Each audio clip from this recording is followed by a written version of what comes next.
Olá, olá a todas, olá a todos, os companheiros, companheiras, todos que estão nos acompanhando no canal Mineral, especialmente no programa Comunique Ação Mineral. Hoje nós vamos ter aqui a continuidade de uma visita, de receber aqui o dirigente sindical, Eduardo Armonte, que é um dos articuladores, dirigentes, dos trabalhadores terceirizados da mineração brasileira. Mas para tal, para que todos fiquem sabendo, o Eduardo se apresente e hoje nós vamos estar tratando do tema muito caro para todos eles e eu vou estar explicando melhor a conjuntura sobre o acordo com a Vale e como é que participam os trabalhadores. Mas primeiro, Eduardo, se apresente aí, porque tem gente que vai te ouvir de manhã, outros à tarde e outros à noite durante todos esses dias. Bom dia, boa tarde, boa noite aos camaradas, companheiros do Brasil inteiro que estão no canal Mineral assistindo. Meu nome é Eduardo Armon, eu sou do Sindicato dos Trabalhadores da Indústria da Construção Pesada do Estado de Minas Gerais e coordeno a rede sindical de barragens da Internacional da Construção e da Madeira, que trabalha especificamente com os trabalhadores barrageiros e com as questões específicas da área de barragens, não só na mineração, mas principalmente na mineração. Ok, Eduardo. O tema hoje, como eu já falei ele rapidamente, o tema hoje trata da empresa, da relação da empresa com os trabalhadores e com a sociedade, o que a gente chama de um acordo com a Vale, e essa discussão ela não é nova. Você está nela desde do grande acidente, do grande desastre, do grande crime que foi Mariana, né, PHB e Vale na Samarco. E eu, desde o primeiro momento, estava lá, eu cheguei lá, o acidente foi no final da tarde, nós estávamos na reunião com o governador, na época, o Dória estava aqui com os empresários e investidores, tentando flexibilizar a legislação ambiental, já a legislação trabalhista para se adaptar, e os terceirizados, né, na situação que se encontram. Eduardo, eu lembro que na primeira reunião que nós estávamos lá com o bispo, estávamos lá com o padre, estávamos com o movimento sindical, e vocês também, o sindicato, que foi no outro dia, foi lá na igreja, junto com o padre Geraldo Magela, e que você já tinha colocado isso, como é que ficava a situação dos terceirizados, visto que, na maioria dos acordos, na maioria das situações de adoecimento, de acidentes, de mortes, as empresas sempre trabalham com o sentido de deixar os trabalhadores terceirizados numa situação precarizada, mais ainda do que já são pela lógica disso. Eduardo, comece a contar para a gente aí a experiência que começou lá na Samarco, olha quantos anos já, e que essa experiência ela trouxe um grande aprendizado, como você me contou, do como que não se deve fazer. E depois você veio e mergulhou novamente, encontramos no outro dia, em Brumadinho, na lama, e aí vocês passaram por um outro mundo de relações. Então, primeiro, você podia contar para nós como é que foram as relações ali no acordo com a Vale, a tentativa do acordo lá na Samarco, e depois o que aconteceu em Brumadinho. Você podia dar um panorama geral para nós aí. Bom, companheiros, é muito complicado assim, falar em pouco tempo o conjunto do aprendizado que a gente teve em Mariana. Foi um processo muito pesado, principalmente no sentido que a gente tinha o rompimento aconteceu num dia, nós ficamos 6 meses com os trabalhadores na área da lama trabalhando posterior ao acidente, os terceirizados continuaram mergulhados na lama, trabalhando não só na contenção dos rejeitos, mas também na procura de corpos, etc. Eles continuaram lá, assim como em Brumadinho também continuaram. E aí a gente tinha que se dividir entre inclusive proteger os trabalhadores que estavam trabalhando, continuavam trabalhando, e em relação à questão do crime em si, das vítimas, etc. O que eu posso tirar de lição em relação a Herculano, Brumadinho, Mariana, em relação à ação em Brumadinho, é que houve um aprendizado não só do movimento sindical, mas também do Ministério Público do Trabalho, no sentido de trabalhar junto. Felizmente, a gente conseguiu em Brumadinho coisas que a gente não conseguiu em Mariana. Nós não conseguimos em Mariana uma assembleia permanente dos trabalhadores que discutiam com o Ministério Público as questões dos seus interesses, dos seus direitos, etc. Nós não conseguimos, em Mariana, discussões com as vítimas, as famílias das vítimas e os atingidos, que vão além das vítimas, no sentido de negociar, discutir, se posicionar através das suas entidades e organizações sociais. Nós não conseguimos, em Mariana, ser ouvidos pelo governo estadual, mesmo o governo da época e o governo federal. Diferentemente do que aconteceu em Brumadinho, principalmente em relação ao aprendizado do movimento sindical. A gente conseguiu se organizar, a gente conseguiu juntar quase 8 sindicatos diferentes, de 4 centrais diferentes, e atuar de forma organizada, com a Assembleia Unificada, atuando junto com o Ministério Público, participando das assembleias, discutindo não só com os trabalhadores, como com as famílias das vítimas.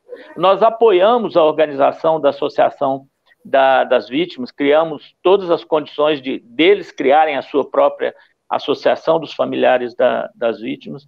Nós participamos da negociação da ação do Ministério Público diretamente dentro do processo da ação e fizemos as nossas próprias ações jurídicas e as nossas denúncias a nível internacional e nacional. Ou seja, houve um aprendizado no sentido de trabalhar mais coletivamente, mais organizado. Tivemos um estreitamento da relação com o MAB e com o MAN, no sentido de trabalharmos também com a comunidade, aproximamos no trabalho com a igreja. E isso nos ensinou uma coisa importante que a gente já sabia, mas que a gente tem que praticar para poder exercer essa sabedoria. Ou seja, é que os trabalhadores têm razão, as coisas têm que ser junto e misturado. Nós temos que trabalhar organizado, todo mundo junto, organizado, com espaços próprios, mas espaços coletivos amplos, no sentido de garantir que o movimento sindical, o movimento social, o movimento ambiental tenham suas demandas reconhecidas e colocadas, e um fortaleça o outro. E isso é o grande saldo que existe do movimento de Mariana para Brumadinho. Mas, por outro lado, no caso de Mariana, a situação é importante, porque ali foi criado um biombo entre o movimento social e as criminosas, ou seja, foi criado a Renova, que nada mais é do que um biombo para colocar uma falta completa de transparência e tirar a responsabilidade direta da Samarco, da Vale e da BHP. Isso foi um erro brutal, nós fomos contra, falamos contra, discutimos contra, mas infelizmente naquele momento não fomos ouvidos. E acabou acontecendo o quê? Acabou acontecendo que a Renova se tornou o que ela era para ser para essas empresas.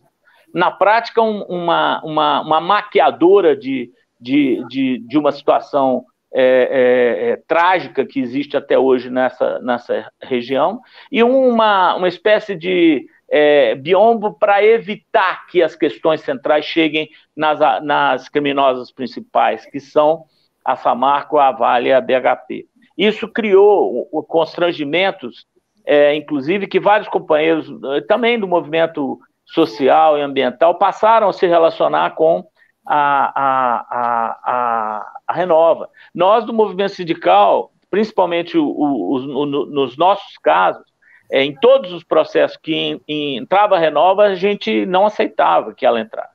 Quem tem que responder é a criminosa Vale, a BHP e a Samarco, e não a Renova como uma fundação de papel que foi criada para mascarar e manejar uma crise para essas empresas.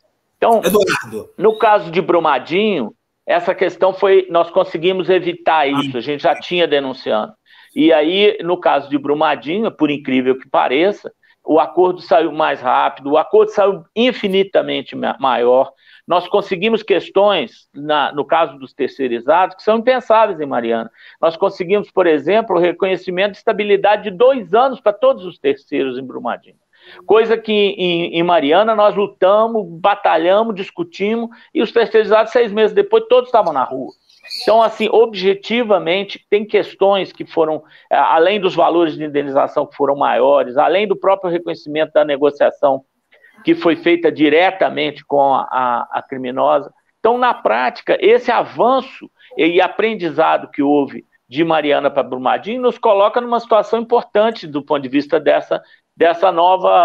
desse novo acordo que eles estão querendo colocar. Na prática, a Vale está colhendo, todo mundo fala, mas ela já fez muito, não fez nada. E ela está colhendo o que plantou. Ela que criou essa fundação de papel. Ela que incentivou essa fundação de papel, que foi feita para não cumprir as suas obrigações. E agora, não cumpriu, vai ter que pagar de novo. E essa questão tem que ser negociada seriamente.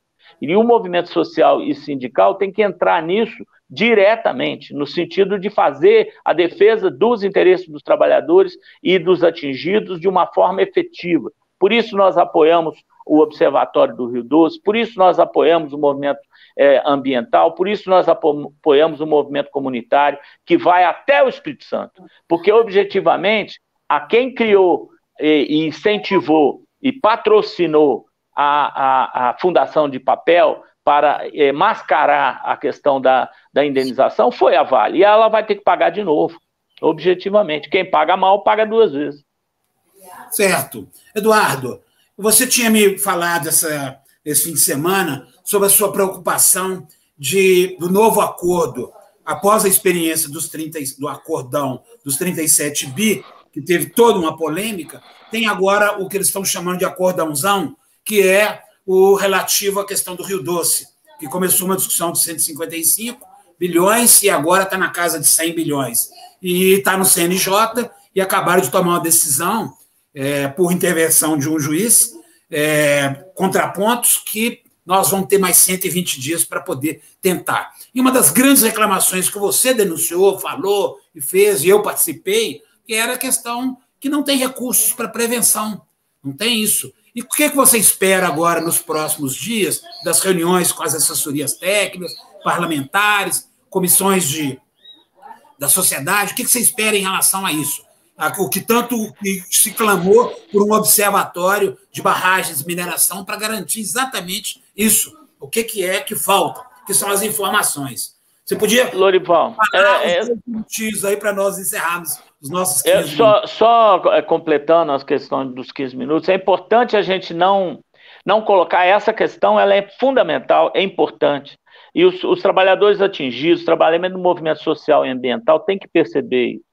Além das questões das indenizações diretas, da demanda real dos atingidos e das comunidades, que devem ser preservadas, que devem ser defendidas, existe uma questão que nós temos hoje no Estado, 30 barragens em risco, 10 em risco de rompimento. Nós temos 15 mil trabalhadores nossos na área de risco. E, objetivamente, vai haver outros rompimentos. Do jeito que a coisa vai, nós vamos estar discutindo o acordo 3 daqui a pouco com outra empresa de mineração, porque nós somos campeão mundial de acidente em barragem, em Minas Gerais. Então, é fundamental que a gente discuta também, além das questões de prevenção, indenização e ressarcimento de prejuízos, a gente discuta a questão da prevenção de acidentes, de saúde e segurança, que a gente objetivamente trabalhe para que não haja mais mortos e atingidos. Nesse sentido, nós construímos, junto com o movimento social, com a CNTI, com o MAN, com várias entidades da igreja, a ideia do Observatório de Barragens. Discutimos isso com o Ministério Público do Trabalho, discutimos isso com o Ministério Público Estadual, discutimos isso com o governo estadual, sentamos com o governo estadual para discutir isso no seu secretário adjunto que trabalha a questão da mineração, no sentido de que não é possível, no caso, por exemplo, do acordo da Vale, que 39 bi, nós pedimos 28 milhões para ter um observatório de barragens, para prevenir, para treinar para qualificar as pessoas nas áreas sobre o que é barragem, prevenir do ponto de vista de informações sobre barragem, fazer uma ação proativa no sentido da prevenção, isso significava 1/1000 do acordo. E fomos à Assembleia Legislativa definir essa questão, conseguimos, inclusive, fazer uma emenda a 177, através do camarada Celinho, da Comissão de Trabalho, mas, infelizmente, não conseguimos uma sensibilização, seja do governo, seja da Vale, seja do movimento todo, no sentido que podemos fazer indenização, temos que fazer indenização das vítimas. Objetivamente, nós não podemos ter mais vítimas. Nós temos que atuar no sentido da prevenção. Nós não queremos ficar mais na lama procurando corpos. A gente quer trabalhar no sentido que a gente objetivamente tenha uma mineração minimamente sustentável. Porque sustentável é praticamente impossível, mas minimamente sustentável. Que a gente não tenha mais... E essa questão tem que partir de nós, trabalhadores, porque somos nós, trabalhadores de comunidade, que morrem.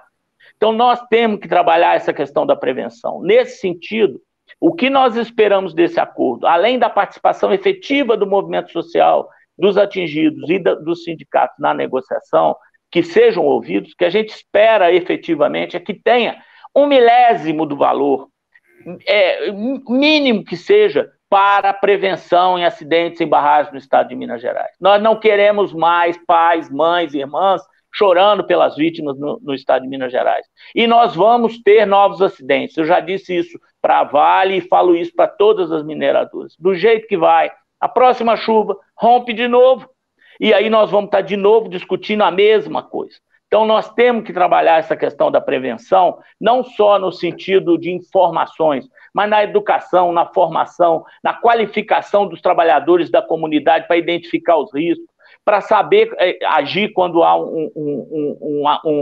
um risco de rompimento, para trabalhar efetivamente as pequenas mineradoras, porque é outro problema, são as pequenas, não são só as grandes. Existem rompimentos que ocorreram em pequenas mineradoras no estado de Minas Gerais, que tiveram impacto ambiental, que chegou até a ameaçar o abastecimento de água do Rio de Janeiro, e ninguém discute.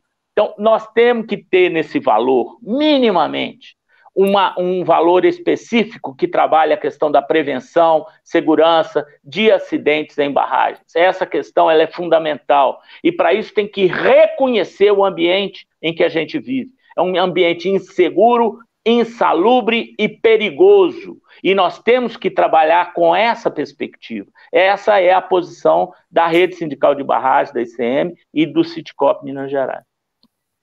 Eduardo Armon, muito importante, trouxe muitos elementos, trouxe muitas questões, que se nós pudéssemos, passaríamos aqui horas conversando, mas, como você mesmo falou, estamos para poder lançar um programa das terceirizações, o programa vem ao ar, você está montando a equipe, e tão logo esteja pronto, na semana que vem, nós já vamos estar veiculando. Eu quero agradecer você em nome do Canal Mineral e dizer para todos, para se ligarem, que essa nossa programação, que é a programação relativa à Comunique Ação Mineral. Eu agradeço a todos, aqui é o Lorival do Canal Mineral, um forte abraço, Eduardo Armon, e nos encontramos aí nas lutas e no nosso dia a dia. Muito obrigado, Armon. Pode falar isso na pedida.